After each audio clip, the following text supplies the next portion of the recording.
జనసేన అధ్యక్షుడు AP deputy CM Pawan Kalyan సమాజానికి ఏం మెసేజ్ ఇవ్వాలనుకుంటున్నారు? అసలు రాష్ట్ర ప్రభుత్వం, హోంమంత్రి అనిత రాష్ట్ర ప్రజలకు, రాష్ట్రంలోని మహిళలకు ఎలాంటి భరోసా ఇవ్వాలనుకుంటున్నారు? కిరణ్ రాయల్కి సంబంధించిన అంశం. సరే, కిరణ్ రాయల్కు ఆ మహిళకి ఎవరికో మధ్య వివాహేతర సంబంధం ఉండొచ్చు, స్నేహం ఉండొచ్చు, ఆ ప్రయత్నంలో ఆమె డబ్బులు ఇచ్చి ఉండొచ్చు, ఆ డబ్బులు ఈయన ఎగ్గొట్టారని చెప్తున్నారు, లేదు ఇచ్చానని ఈయన చెప్తున్నారు. అదంతవరకు అదొక ఎపిసోడ్. సరే, పర్సనల్ వ్యవహారం అని అయినా సర్దుకోవచ్చు. కానీ అక్కడికి కూడా ఆ మహిళ డైరెక్ట్గా బయటకు వచ్చి ₹1 కోటి పైగా మోసం చేశారు, డబ్బులు తీసుకున్నారు అని స్పష్టంగా చెప్తారు. ఆ సమయంలో కిరణ్ రాయల్ కూడా ఆడియోలో చెప్తున్నారు, డబ్బులు ఇచ్చేటప్పుడు ఏమైనా అప్పుగా చెప్పావా అని. అంటే ఫ్రీగా ఆ డబ్బులన్నీ కొట్టేయాలనుకున్నారేమో మరి. ఆమె అడిగేసరికి ఆమె ఎప్పుడు అడుగుతోంది, ఏ పరిస్థితుల్లో అడుగుతోంది? ఆమెను కూడా మోసం చేసి ఇంకో మహిళతో అతను ఉన్నాడని తెలిసిన తర్వాత ఈమె నాకు మోసం చేశాడని తెలిసి డబ్బులన్నా వెనక్కి ఇవ్వు అంటే ఇచ్చేటప్పుడు ఏమన్నా అప్పు అని చెప్పావా అంటున్నారు. అంటే ఫ్రీగా ఇచ్చినట్టు ₹1 కోటి పైగా ఇచ్చారని చెప్తున్నారు ఆమె. అంటే ఆ డబ్బులన్నీ ఎగ్గొట్టాలనుకుంటున్నారా? అది ఒక ఎపిసోడ్ అయితే, జనసేన పార్టీ స్పందన. ఈరోజు జనసేన పార్టీ సరే అధికారిక సోషల్ మీడియా ఖాతాలో, ట్విట్టర్లో కానీ, ఎఫ్బీలో కానీ ఎక్కడా కూడా ఆ నోటీస్ ఇవ్వలేదు. కానీ మీడియాలో అయితే ప్రచారం, సోషల్ మీడియాలో బయట తిరుగుతోంది. అంతర్గత విచారణకు ఒక కమిటీ వేసిందంట జనసేన పార్టీ కిరణ్ రాయల్ వ్యవహారం పైన. సో అప్పటి వరకు వ్యవహారం తేలే వరకు పార్టీ కార్యక్రమాలకు దూరంగా ఉండాల్సిందిగా పవన్ కళ్యాణ్ గారు ఆదేశించారంటూ ఒక లెటర్ బయటికి రిలీజ్ చేశారు. ఆ లెటర్లోనే సమాజానికి ఉపయోగపడే వ్యవహారాల మీదే దృష్టి పెట్టాలి, సమాజానికి ఉపయోగపడని అంటే పనికిమాలిన అంశాలపైన మాట్లాడకుండా పార్టీ శ్రేణులంతా మంచి అంశాలపైన దృష్టి పెట్టాలని కూడా అందులో చెప్పినారు, పవన్ కళ్యాణ్ చెప్పారంటూ ఆ పార్టీ తరఫున ఒక లెటర్ రిలీజ్ చేశారు. సరే, అంటే ఇప్పుడు కిరణ్ రాయల్ వ్యవహారం వచ్చేసరికి సమాజానికి సంబంధించి మంచి అంశాలపైన ఫోకస్ పెట్టాలని పవన్ కళ్యాణ్ గారు చెప్తున్నారు. ఇదే పవన్ కళ్యాణ్ గంట, అరగంట అటు పబ్లిక్ మీటింగ్లో మాట్లాడినప్పుడు ఏమైంది? అది సమాజానికి పనికొచ్చే అంశాలా అవి? రోజాను పట్టుకొని డైమండ్ రాణి అంటూ ఒక పార్టీ అధ్యక్షుడి హోదాలో పవన్ కళ్యాణ్ బహిరంగ సభల్లో మాట్లాడారు కదా, మరి అది సమాజానికి పనికొచ్చే అంశమా?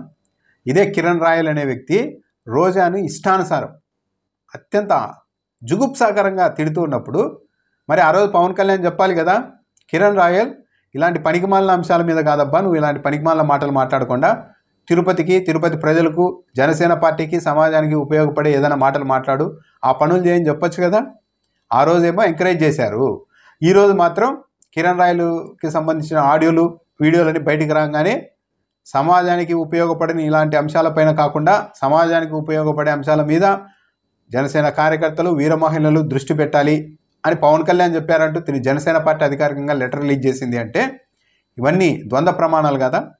సరే, అవన్నీ పక్కన పెడితే ఇప్పుడు అంతర్గత విచారణ జరిపి ఏం తేలుస్తారు అంటే కేవలం టైంపాస్ చేసి ఈ వేడి తగ్గే వరకు ఆయన్ని రక్షించడానికి కాకపోతే అంతర్గత విచారణలో ఏం తేలుతుంది? సరే, ఆమెకు ఆయనకు మధ్య ఏమో సంబంధాలు ఉన్నాయని తేలొచ్చు. అది కాదు కదా ఇక్కడ. అన్నింటికంటే చాలా ఇంపార్టెంట్ అంశం, చాలా ప్రమాదకరమైనది, ఆందోళన కలిగించే అంశం ఏంటంటే ఫోన్ కాల్లో ఆ మహిళను ఏ స్థాయిలో థ్రెటన్ చేస్తున్నాడు అతను కిరణ్ రాయల్. ఏకంగా నిన్ను చంపేసి 40 రోజుల్లో బెయిల్ మీద వస్తా, ఏమనుకుంటున్నావు కిరణ్ రాయల్ అంటే ఏమనుకుంటున్నావు? నా సంగతి తెలీదు, నువ్వు ఎక్కడున్నావు చెప్పు, వస్తా, నీ సంగతి తెలుస్తా, పోలీస్ స్టేషన్లో కాబట్టి ఏ పోలీస్ స్టేషన్లో కంప్లైంట్ చేసుకుంటావు చేసుకో అని చెప్తూ ఉన్నారు. పచ్చి బూతులు తిడుతూ ఉన్నారు. పచ్చి బూతులు, మళ్ళీ అలా ఏంటి ఇలాంటి బూతులు కాదు, ఆమెనే కాకుండా ఆమె తల్లిని కూడా తిడుతూ ఉన్నారు, చంపేస్తానంటున్నారు, అన్ని లకారాలతో మాట్లాడుతూ ఉంటే ఇప్పుడు అంతర్గత విచారణ చేసి ఏం తేలుస్తారు? ఆమెకు ఆయనకు మధ్య ఉన్న సంబంధాలు పక్కన పెడితే ఎన్ని సంబంధాలు ఉన్నా సరే, ఈవెన్ భార్యనైనా సరే భర్త అలా బెదిరించడానికి లేదు కదా, చట్టం ఒప్పుకోదు కదా, అది నేరం కదా. అంత పబ్లిక్గా ఆడియోలో ఆమెను చంపేస్తా, 40 రోజుల్లో బెయిల్ మీద వస్తా, ఏం చేస్తావు అని బూతులు తిడుతూ ఉంటే పార్టీ నుండి సస్పెండ్ చేయకుండా అంతర్గత విచారణ జస్ట్ ఒక మాట అడగచ్చు కదా, కిరణ్ రాయల్ని ఆ ఆడియో మీద కాదా అని. ఒకవేళ ఆ ఆడియో అతనిది కాకపోతే ఇవాళ ఖండించి ఉండేవాడు కదా. 24 గంటలైంది కదా, తిరుగుతూనే ఉంది కదా ఆడియో. ఆ మహిళ కూడా ధృవీకరిస్తున్నారు కదా, ఆమెకు మధ్య ఉన్న సంబంధాలకు సంబంధించి వీడియోలు కూడా బయటకు వచ్చాయి కదా. ఇంత స్పష్టంగా వ్యవహారం ఉంటే బాధ్యత కలిగిన పార్టీ అయితే ఫస్ట్ కిరణ్ రాయల్ని సస్పెండ్ చేయాలి. ఎవరైనా కావచ్చు, ఏ పార్టీ వాళ్ళైనా కావచ్చు అని ఆ మహిళకు అండగా ఉండాలి. ఆమె పోలీసులు ఫిర్యాదు చేసేలాగా చూడాలి. నిన్ను చంపేస్తా, 40 రోజుల్లో బెయిల్ మీద బయటకు వస్తా అని చెప్తున్న ఈ కిరణ్ రాయల్ ఇక ఆమెను నీ కేసు పెట్టావనుకో పోలీసులకి, నీ సంగతి తేలుస్తా అని బెదిరించకుండా ఉంటాడా? భయపెట్టకుండా ఉంటాడా? మరి అలాంటప్పుడు పోలీసులు ఏం చేస్తున్నారు? ఇది పబ్లిక్ ప్లాట్ఫామ్ మీదకి వచ్చేసింది కదా, ఆమెను తిట్టారన్నది సుమోటోగా ఎందుకు తీసుకోవడం లేదు? ఇదివరకు అయితే మహిళా కమిషన్ స్పందించేది, ఇప్పుడు రాష్ట్రంలో మహిళా కమిషన్ కూడా లేరు, నియమించలేదు ఇప్పటివరకు. ఇప్పుడు ఆ మహిళ ఎవరికి చెప్పుకోవాలి?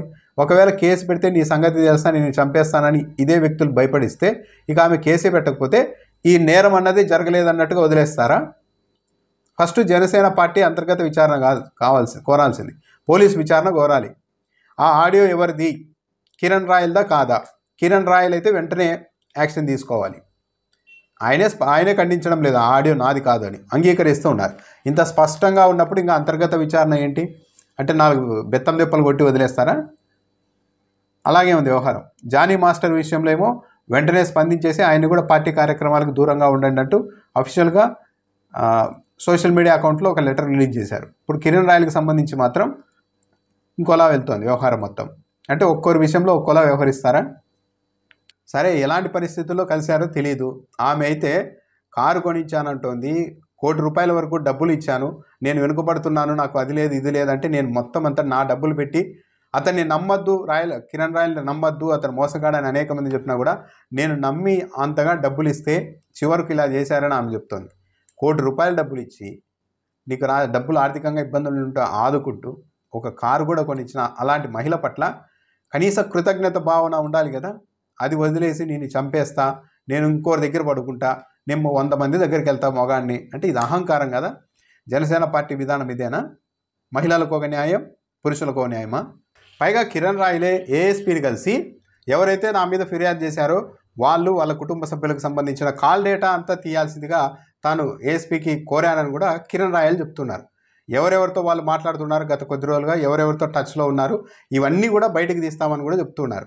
ఇప్పుడు ఆమె బాధితురాలుగా నాకు మోసం చేశారు కిరణ్ రాయల్ అన్నప్పుడు ఎవరెవరైనా మాట్లాడి ఉండొచ్చు, ఆమెకు సపోర్ట్గా ఏ రాజకీయ పార్టీ అయినా రావచ్చు. అది కాదు కదా ఇష్యూ. లీక్ అయిన ఆ ఫోన్కి సంబంధించిన ఆడియోలో మీరు ఆ సదరు మహిళను చంపేస్తా, 40 రోజుల్లో బెయిల్ మీద వస్తా అని బెదిరించడం, ఇష్టానుసారం బూతులు తిట్టడం, ఇవన్నీ నిజమా కాదా అన్నది చెప్పాలి. కానీ అది మాత్రం చెప్పడం లేదు.